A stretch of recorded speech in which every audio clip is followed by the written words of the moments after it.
এবার ঈদে তো লং একটা ছুটি পড়েছে, তাই নিশ্চয়ই সবাই ছুটিতে অনেক জায়গায় বেড়াতে গিয়েছেন। কেউ রিলেটিভের বাসায়, কেউ বাইরে ঘুরতে যাওয়া। আমরা তেমন কোথাও যাইনি, আমরা খুলনাতে ছিলাম বাসায়। তারপরও যেহেতু ছুটি, তাই ছুটির একটি দিন আমরা কিভাবে কাটালাম, বিকেলে কোথায় ঘুরতে গেলাম, তারপরে রাতে কোথায় খেলাম, সেটাই আপনাদের ছোট্ট মিনি ব্লগ আকারে শেয়ার করব। আশা করি আমার ভিডিওটি সবাই দেখবেন এবং পাশে থাকবেন। নমস্কার, কেমন আছেন সবাই? আশা করি সবাই ভালো আছেন। আমার একটা ছোট্ট মিনি ব্লগে আপনাদের স্বাগতম। সেদিন ছিল রবিবার, ঈদের ছুটিটা আমরা খুলনাতেই কাটিয়েছি।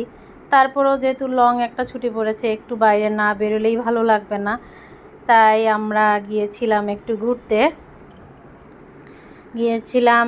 আমরা বটিয়াঘাটাতে একটু ঘুরতে গিয়েছিলাম আমরা। তো এখানে যেতে যেতে ভিতরের একটা রাস্তা পড়েছিল বটিয়াঘাটা যেতে, সাধারণত গল্লামারি দিয়ে যায়। গল্লামারি তো এখন অনেক জ্যাম, যারা খুলনায় থাকেন তারা জানেন। তো আমরা গল্লামারি দিয়ে যাইনি, ভিতরের একটা রাস্তা দিয়ে গিয়েছি। তো এখানে তো এসে দেখি এটা খুলনার 300 ফিট নামে পরিচিত নতুন একটা রাস্তা। এত সুন্দর ছিল রাস্তাটি, মানে রাস্তার কাজ চলতেছিল। হোপফুলি এই জায়গাটা যখন কাজ শেষ হবে খুব সুন্দর হবে এই কাজটা দেয়া, মানে সবাই মোটামুটি ঘুরতে পারবে। খুলনায় বেসিক্যালি ঘোরার তেমন জায়গা নেই, টুকটাক আর কি ঘোরার জায়গা কাছে কিনারে শহরের ভিতরে। আমি আরেকদিনও বলেছিলাম আপনাদেরকে। তো আমরা সেদিন ইচ্ছা করি একটু দূরে গিয়েছিলাম, আমার মামামকে রেখে গিয়েছিলাম সেদিন। শুধু আমরা দুইজনেই ঘুরতে গিয়েছিলাম। মাঝে মধ্যে নিজেদেরও তো একটু সময় কাটাতে হয়, যেটাকে বলে কোয়ালিটি টাইম। তো আমরাও সেই জন্য আমি আর আমার হাজব্যান্ড মিলে ঘুরতে গিয়েছিলাম বটিয়াঘাটা নদীর পাড়ে। ওখানে কিন্তু ছুটির দিনগুলোতে খুব ভিড় হয়। বিভিন্ন পার্ক আছে, ওই পার্কগুলোতে অনেকেই ঘুরতে যায়। নদীর পাড়ে ছোট্ট ছোট্ট করে একটু বাচ্চাদের জন্য খেলার জায়গা, তারপরে ছোট্ট আকারে একটু পার্ক ওরকম আছে। তো আমরা তেমন কোথাও যাইনি, আমরা এমনিতেই ঘুরতে বেরিয়েছিলাম নদীর পাড়ে ঘুরবো। তো ঘুরতে ঘুরতে এখানে দেখি একটা ছোট্ট মন্দির বটিয়াঘাটাতেই, মন্দিরের কাজ চলছিল। তো ভাবলাম এখানেই একটু নামি। তো এসে এখানে মায়ের একটু দর্শন করে নিলাম। তারপরে দিয়ে আমরা নদীর আর পাশে যে মন্দিরটাতে একটু ঘোরাফেরা করলাম। ওখানেই বেসিক্যালি আমরা বিকালটা কাটিয়েছি। আসলে আমরা তো বের হয়েছিলাম যে শুধু বাইক ট্যুর, একটু ঘুরতে যাব, বাইকে করে একটু ঘুরবো, দূরে কোথাও যাব এইরকম। তো তারপরে দিয়ে এই মন্দিরটা যেহেতু ভালো লেগেছে, এখানে নদীর পাড়ে ছিল, তো আমরাও এই জন্য এখানেই নেমে মন্দিরের মায়ের একটু দর্শন করলাম, মন্দিরটাও ঘোরাফেরা করলাম। মন্দিরটা কাজ চলছে, মন্দিরটা যখন তৈরি হবে মনে হয় খুব সুন্দরভাবেই হবে। আমরা অবশ্য আগে কখনোই দেখিনি, আর ওই রকম যাওয়াও হয় না আমাদের, তাই হয়তোবা চোখে পড়েনি। মন্দিরের কাজ চলছিল।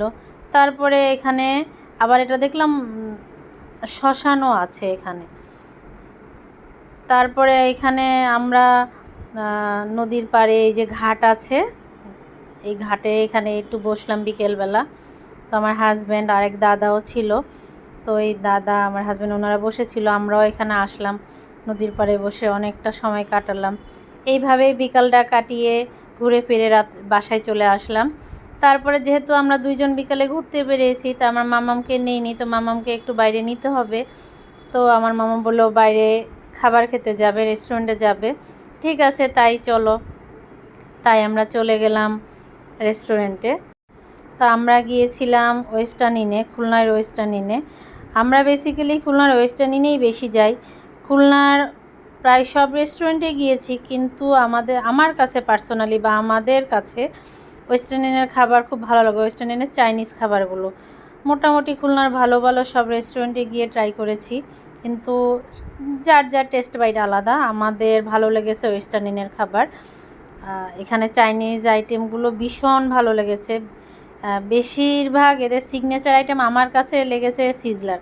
এদের সিজলারটা খুবই মজার হয়, বিভিন্ন জায়গায় তো খেয়েছি, তো আপনারা যারা খুলনায় থাকেন তারা তো ট্রাই করেছেন অনেকেই, বা ট্রাই যারা করেননি করবেন। আর যারা খুলনাতে বেড়াতে আসতে চান তারা ওয়েস্টার্ন ইনে এসে একবার ট্রাই করে দেখবেন খাবারটি।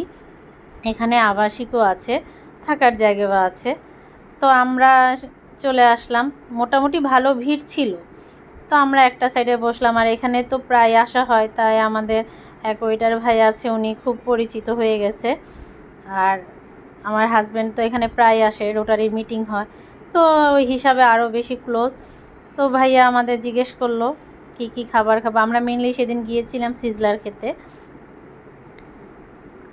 তারপরে এই তো অর্ডার দিয়ে একটু বসলাম, বসে একটু ছবি তুললাম, ভিডিও করেছি। এই তো আসলে সবাই মনে হয় আমাদের মতন এই রেস্টুরেন্টে খাবার অর্ডার করে করে না, আমরাও তাই করেছি। তা আমাদের অবশ্য সেদিন বেশি সময় লাগেনি, অল্প সময়ের মধ্যে আমাদের খাবার চলে এসেছিল। তারপরে আমরা একটু কথা টথা বললাম, আমার মামামকে বললাম কেমন লাগছে তোমার। মামার তো ভীষণ ভালো লাগছে যে বিকেলে তোমরা ঘুরতে গিয়েছো, তারপরে তো তোমরা এখন আমাকে এখানে নিয়ে এসছো, আমি এতেই অনেক খুশি। যাক, আমার মামাম খুশি, এতেই আমরাও খুশি। তারপর আমাদের যাওয়ার পর ওয়েলকাম ড্রিঙ্কস দিল, জিরা পানি। এটা ভীষণ মজার ছিল, কিন্তু এটা কিভাবে তৈরি করছে জানি না। তারপরে দিয়ে জিরা গুঁড়ো তো অবশ্যই ছিল। তারপর আমরা একটু ফ্রেঞ্চ ফ্রাই অর্ডার দিলাম। এই তো এটা খেতে খেতেই আমাদের মেন কোর্স চলে আসছে।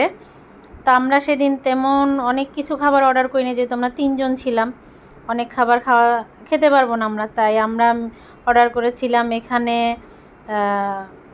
ক্যাসোনাট salad, fish sizzler, fried rice, এই তো ড্রিঙ্কস নর্মালি। এই তো সেদিন এইভাবেই আমাদের সারাটা দিন বিকেল থেকে রাত পর্যন্ত ভীষণ সুন্দরভাবে সময়টা কেটেছে। তো খেতে খেতে এখানেই ভিডিওটি শেষ করছি। আমার ভিডিওটি যদি ভালো লাগে অবশ্যই লাইক করবেন, একটা কমেন্ট করবেন এবং পাশে থাকবেন। ধন্যবাদ সবাইকে আমার ভিডিওটি দেখার জন্য।